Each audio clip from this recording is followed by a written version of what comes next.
Ryan Litson.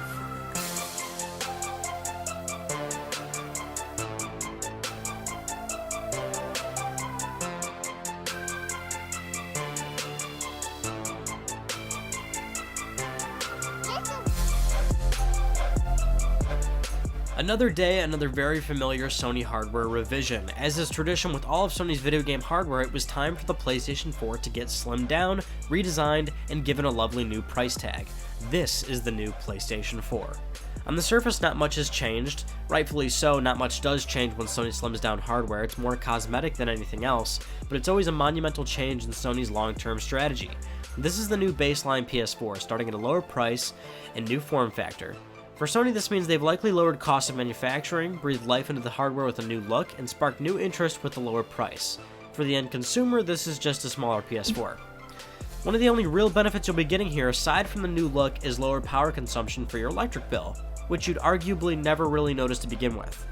The other benefit is how noticeably quiet it is, especially if you're coming from an earlier PS4 model. PS4 Slim handles graphically intensive games with relative ease and keeps system operation and fan noise to a minimum, which is always a great bonus.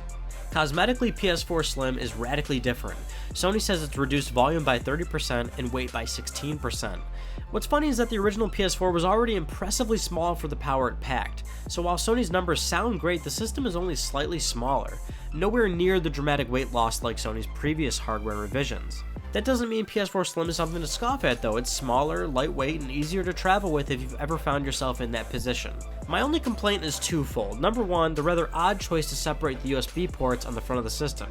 I'm sure this is something they did in order to get to the form factor they have, but it's still an odd position placement for the end consumer. Number two, this is definitely subjective, so take this for what it is, but the system's overall design appeal is worse in my opinion. The original PS4 I felt looked very sleek with the gloss faceplate up top and the touch-sensitive buttons. Sony then removed both of these on slight model revisions, and these changes are still present here on the PS4 Slim.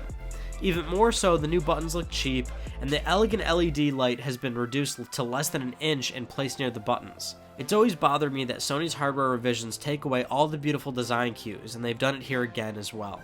Besides that, PS4 Slim is still an excellent choice for anyone looking to get into PlayStation. It's smaller, quieter, and will likely be more reliable, although this remains to be seen. The only people that shouldn't buy a PS4 Slim are the people who are never going to buy a PS4 to begin with. But if you're in the market and have no interest in the higher performance PS4 Pro, then you can't really go wrong here.